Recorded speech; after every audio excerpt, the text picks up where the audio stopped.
जीवन ऐसा होना चाहिए कि लोग क्या, परिवार तो रोएंगे साहब, उनका तो स्वार्थ है। जब हमारा शरीर पूरा होता है परिवार के लोग रोते हैं, लेकिन वो स्वार्थ की वजह से रोते हैं। और एक बात बोलूं, आज तो बस रोने का भी नाटक है, दिखावा है साहब, सच नहीं रोते। नहीं, मैं सबकी बात नहीं कहता, कुछ लोग सच में भी रोते हैं, लेकिन उनका नाटक मुझे तब लगता है, शरीर पूरा हुआ रो रहे हैं तो चलो ठीक है, दाह संस्कार हो गया, आए घर में बैठ करके आराम से बातचीत होने लगी, भोजन पानी सब हो रहा है, फिर हंसी मजाक भी हो रहा है, और ऐसी स्थिति में फिर एक अपना रिश्तेदार आ गया, तब क्या करते? क्या है ये, नौटंकी है क्या है? ये सच का दुख है? ये दिखावा वाला दुख है। नहीं रोएंगे तो लोग कहेंगे कि इसको तो तकलीफ ही नहीं हो रही, ये दिखाने का रोना है। तो आज तो अधिकतर लोग दिखाने के लिए रोते हैं। जीवन तो ऐसा जियो कि किसी महात्मा की आंखों में भी आंसू आ जावे तुम्हारी अनुपस्थिति में। जिंदगी ऐसा। एक संत कहा करते थे ना, जब कबीरा जब हम पैदा भये, कबीर बाबा, कबीरा जब हम पैदा भये, जग हंसे हम रोए, ऐसी करनी कर चलो, हम हंसे जग रोए। महापुरुषों की आंखों में आंसू आवे हमारी अनुपस्थिति में। जीवन ऐसा जियो। एक पति पत्नी कथा सुनने गए थे, पत्नी ने कहा कि देखा क्या कह रहे हैं महाराज जी, जीवन ऐसा जियो लोग रोए। पति बोला हमारे मरने पर बहुत लोग रोए।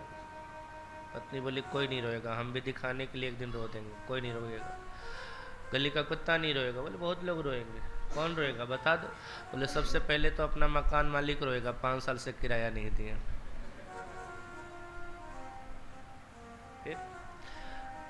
बोले बैंक का मैनेजर रोएगा, 50 लाख का लोन लिया है, ये भी एक EMI भी नहीं भरी है। तो ऐसा भी नहीं होना चाहिए साहब, जिंदगी ऐसी भी नहीं होनी चाहिए किस तरह से लोग रोए। लेकिन जीवन ऐसा जियो, महापुरुषों की आंखों में आंसू। भरत कहा वशिष्ठ जी महाराज ने, तुझे क्या लगता है मैंने ये जो घटना घटी है इसको रोकने की चेष्टा नहीं की होगी? करी, ईमानदारी से करी इस घटना को रोकने के लिए। लेकिन सुनो भरत भावी प्रबल, भवितव्यता तो प्रबल है। ये 6 चीजें ना साहब हमारे हाथ की नहीं। हमें कर्म करने के लिए भगवान ने स्वतंत्र कर दिया है, लेकिन रिमोट जो है ना 6 बटन अपने पास रखा है, वो हमको नहीं दिया। कौन सा 6 बटन?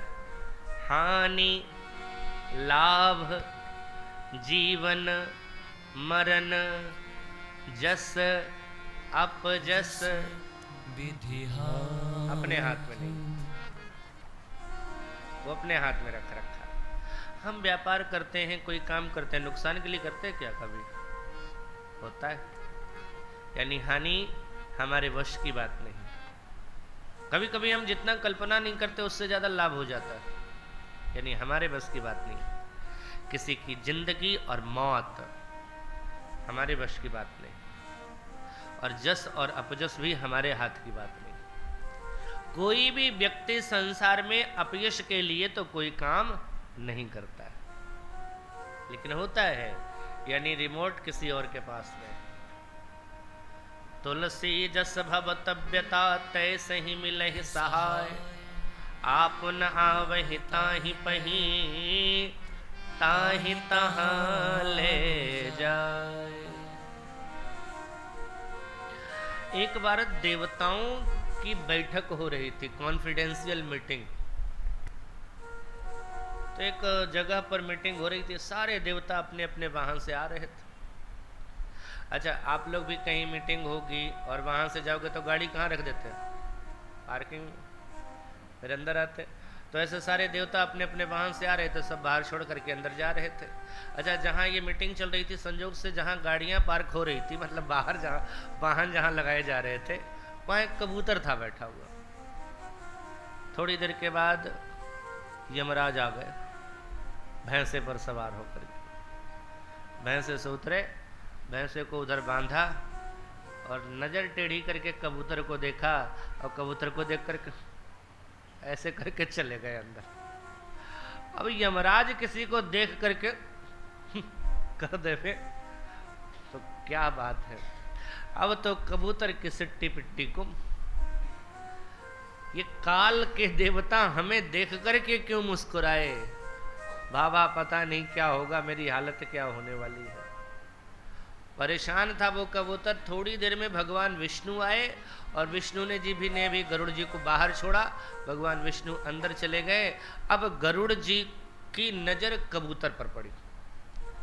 कबूतर तो परेशान, और जब परेशान था कबूतर,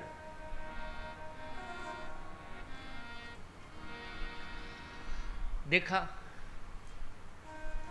गरुड़ जी ने कबूतर को पास बुलाया। परेशान क्यों?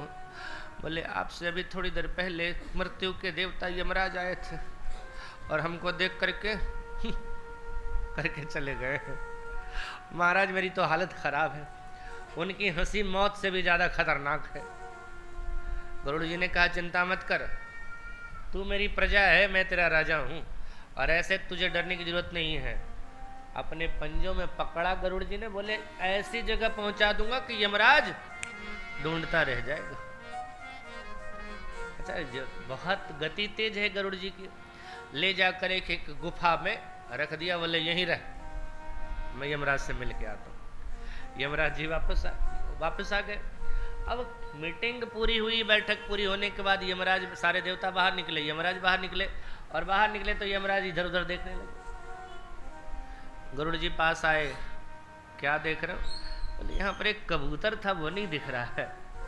बोले महाराज वो दिखेगा भी नहीं, आपकी नजरों से बहुत दूर पहुंचा दिया है, खोजते रहोगे मिलेगा नहीं। क्या? बोले हाँ। और जोर से हंसे यमराज जी, क्या कर दिया तुमने गरुड़? बोले हाँ सही कह रहा हूं, तुम्हारे पहुंच से बहुत बाहर कर दिया है। यमराज जी ने कहा तूने वही कर दिया जो नहीं करना चाहिए था तुम्हें। क्या मतलब? आप पहले हंसे क्यों और अब क्यों हंस रहे हैं? बोले जब मैं यहाँ बैठक में आ रहा था तो मैं जब भैंसे का छोड़ा यहाँ त्याग किया तो अचानक उस कबूतर पर नजर पड़ गई।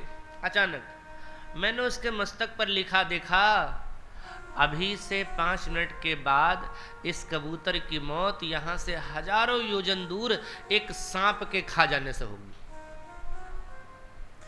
मुझे ब्रह्मा के लेख पर हंसी आ गई। ब्रह्मा तेरी लेख आज झूठी।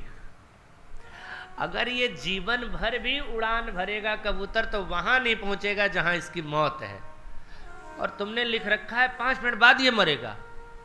तो मुझे हंसी आ गई कि जाता हूं अंदर, ब्रह्मा से मिलूंगा कि तुम्हारा लिखा हुआ भी खत्म होता है, झूठा होता है। और मैंने जाकर के कहा भी था अंदर कि तुम्हारी लेख तो आज झूठी होगी।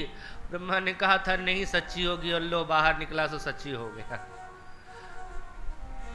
गरुड़ तुमने कबूतर को वहां पहुंचा दिया जहां उसकी मौत थी, और जो तू जिसे गुफा समझ के आया है ना, वो गुफा नहीं सांप का मुंह था, अजगर का मुंह था।